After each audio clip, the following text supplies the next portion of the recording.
Saudara, Anda masih menyaksikan Breaking News Kompas TV bersama saya Niputu Trisnada. Saudara, hari ini Israel kembali memberikan serangan rudal kepada Iran, khususnya di kota Teheran, dan juga mengakibatkan sejumlah kerusakan. Meskipun sampai dengan saat ini belum ada data pasti terkait dengan dampak dari kerusakan yang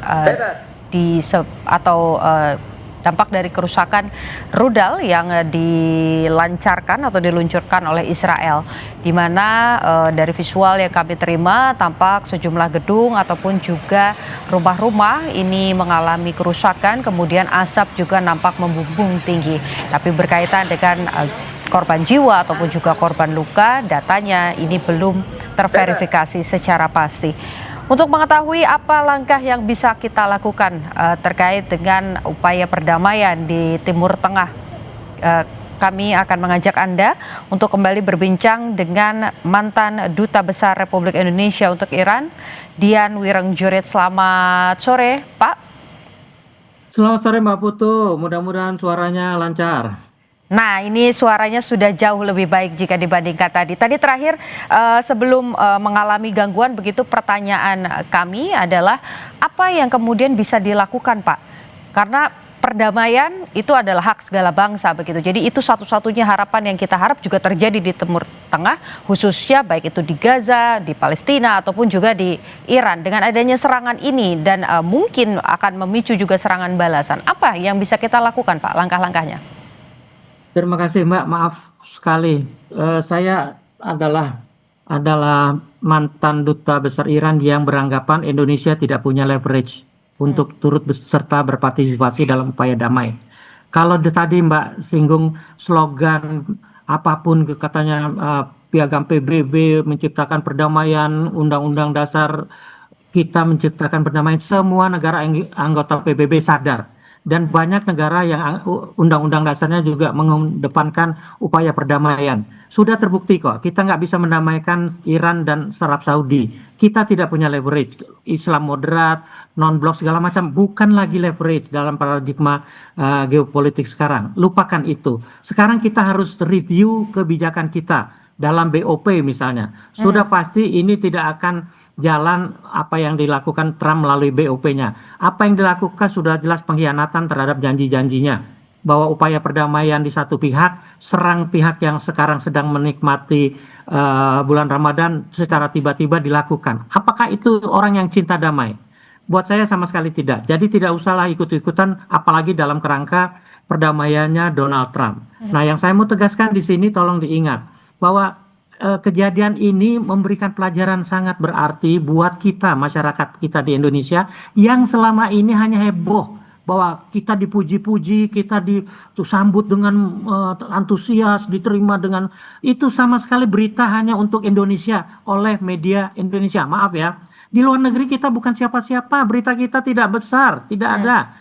Nggak usah, buat saya kita terlalu narsis ya dengan diri kita sendiri gitu loh. Padahal tidak ada yang memuji-muji kita. Yang ada adalah negara-negara teman-temannya Amerika sendiri menjauh dari Amerika. Kok kita malah mendekati, akibatnya sekarang kita lihat, kita pun ditipu.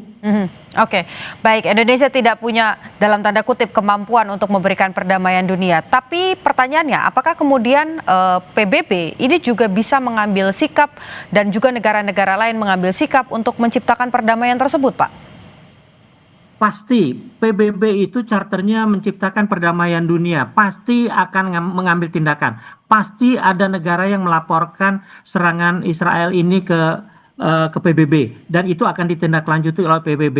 Tapi masalahnya kan satu, Trump itu sudah kehilangan akal sehat, sudah memutuskan meninggalkan multilateral melalui jalur PBB. Kita lihat saja apapun yang dilakukan oleh Dewan Keamanan selama itu intinya mengutuk atau mengecam Israel, pasti diveto Amerika. Jadi PBB dalam kali ini tidak jalan.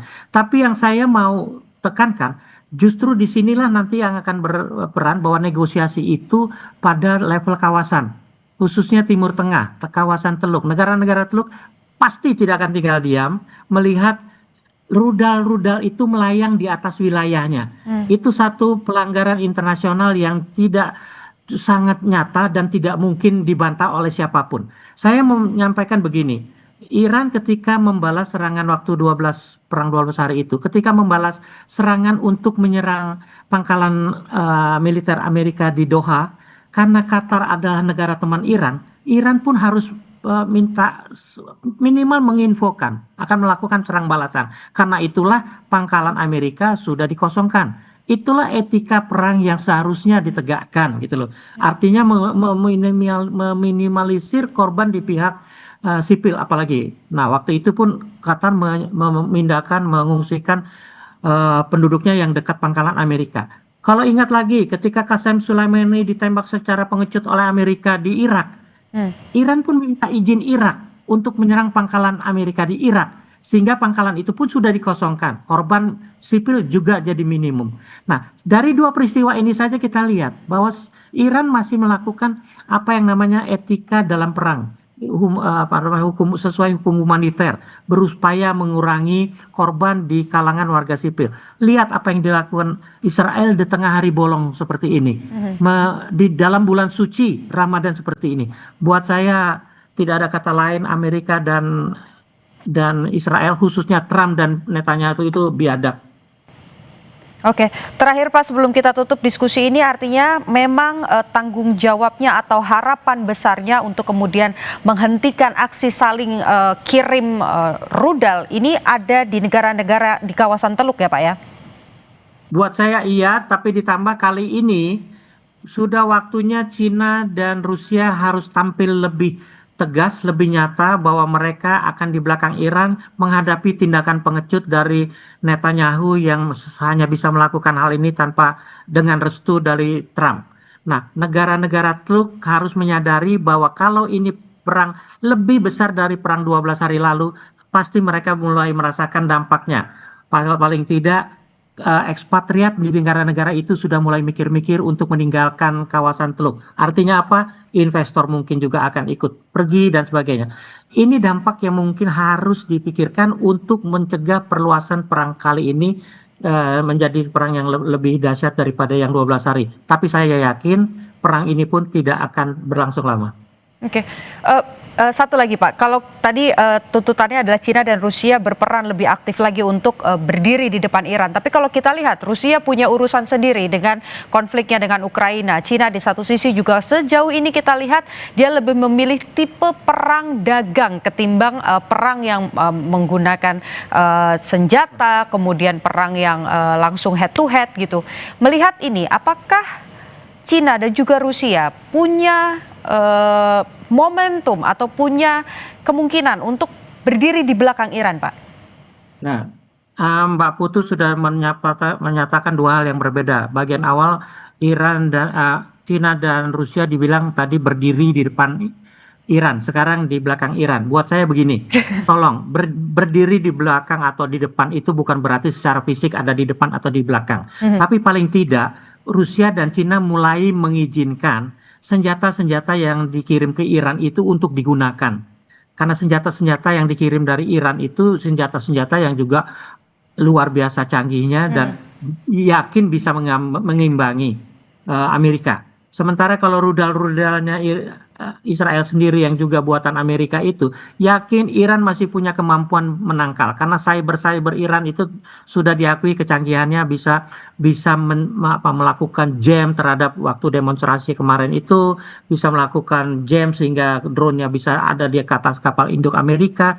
Buat saya Cina dan Rusia berdiri itu bukan berarti fisik, tetapi paling tidak mungkin penasehatnya juga sudah mulai bisa dikirim, mungkin juga mereka sudah mulai secara terbuka bahwa kami kali ini tidak akan cuma diam gitu loh. Oke, baik, artinya kita berharap negara-negara di kawasan Teluk ini juga bergerak secara aktif begitu untuk menciptakan perdamaian, menghentikan konflik yang ada di Timur Tengah. Di satu sisi juga kalau saya mengutip Anda, Cina dan Rusia diharapkan ini bisa hadir secara lebih nyata lagi untuk kemudian juga membantu menghentikan konflik yang ada di Timur Tengah. Terima kasih mantan Duta Besar Republik Indonesia untuk Iran, Dian Wirengjurit, sudah berbagi dengan Kompas TV. Terima kasih, Mbak.